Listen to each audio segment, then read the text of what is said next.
This is Charter Local Edition. I'm Brad Pomerance in Riverside County today, joined by a council member from the city of Riverside. His name is Mike Gardner. I'd like to speak about the economy in this region. I think it's fair to say that the Inland Empire had seen better days when it relates to manufacturing jobs. Yes.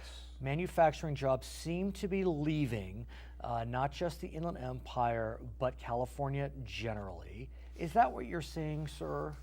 There is some migration largely overseas, or at least over borders, somewhat to Mexico.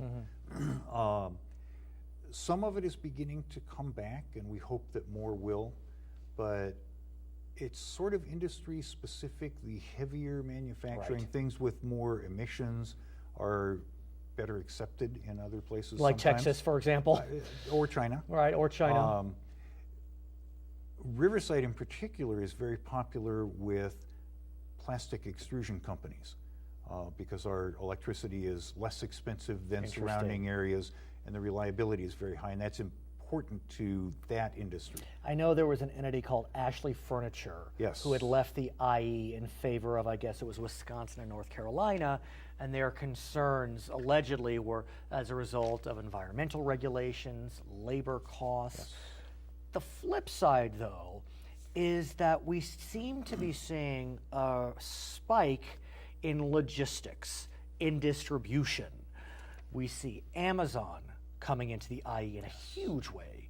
We see QVC, the home shopping giant, coming to the IE in a very significant way. Talk to me about distribution, logistics, and how it plays not just in the city of Riverside, but the entire county and region. The Inland Empire has long been viewed as a potential hub for logistics, a point where things that come in from the ports or are going to the ports can come in, be sorted, and then shipped out. I mean, literally. I mean, if you think about the geography, you go right through Riverside, San Bernardino from the port on the 10, on the 60. I mean, it makes sense. Or if you come up the 91 from Long Beach. Right. There are lots of ways. The freeway network makes Riverside a likely place. Rail adds to it. Right. Although we're not seeing a lot of transfer to rail or from rail in the Inland Empire now. It could in the future. But for 25 years, that's been a possible future for the Inland Empire that has been actually pushed by Dr. John Husing as an example. Right. Consider this. I read that in the Inland Empire in 2004, there were 9,100 jobs in logistics. By 2014, over 33,000 jobs in logistics. That's a huge number, and that takes us right through the recession. So to think that we had a tripling of logistics jobs through a recession and a recovery that some are calling fairly weak, that says a lot about the health of that industry. It does. There's no question that there is a lot of demand, and it's still large here in the Inland Empire. In some respects, it's controversial. Right, and I want to talk to you about that, because what we do hear about these logistics jobs, these distribution jobs, is the pay can be low, the pay can be temporary in that they're not brought on, the employees, as full-time staff. As a result, they don't see benefits. What do you make of that concern? I think it's a legitimate concern.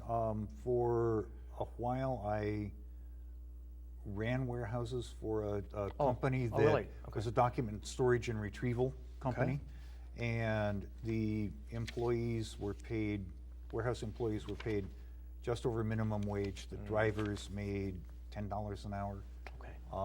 Not great. No. Not great. And most of the employees were hired from temporary agencies. Right. So considering that factual scenario, that palette that we see the industry painting upon, there continue to be efforts to expand logistics in the Inland Empire. We know that your friends in Moreno Valley are looking at what's known as the World Logistics Center. Over 40 million square feet of space for distribution. If that opens, and it's in litigation now, it would be larger than all of the warehouses combined in the city of Riverside. It would. What do you make of that, though? Because I would presume, look, Moreno Valley is right next door. The catalytic consequences of that, I mean, let's forget the negatives. We'll get there in a second. But in terms of economic spillover, would that not be of benefit to the region? I think there's some benefit to the region, particularly in that it does provide jobs for the lower socioeconomic bracket and some technology jobs. That's true. I mean, we are modernizing. As warehouses become more automated, there are fewer lower level jobs, but you have people who design and build and maintain the automated systems. So that piece is clearly a plus. So with Moreno Valley, in the fits of dispute over the World Logistics Center, we're having a smaller version of that here in the city of Riverside. We are. I know the Ab Brown soccer fields well. My daughters have played countless soccer tournaments at that soccer field, and it is a crown jewel right on the edge of the city of Riverside. In your ward? It is. In your ward. Okay. There are discussions, not to take Ab Brown, right, but across the street from Ab Brown, to build a logistics center, not the size of World Logistics. No, not at all. It's that proposal is 308,000 square feet. Right, versus 40 million. Yes. So it's 120 times smaller. Another proposal to build a distribution center in the Sycamore Highlands neighborhood. Is that near March Air Force Base? It is, yes. Okay. So talk to us about what's happening on that front, because the city of Riverside, and so many cities in the Inland Empire are being faced with these questions. Economic development possibilities versus potential pain for residential neighborhoods nearby, traffic concerns, environmental concerns. Walk us through it. I think a piece of the concern for Riverside is whether logistics and distribution is the vision that Riverside has for its future. Is that where Riverside wants to go?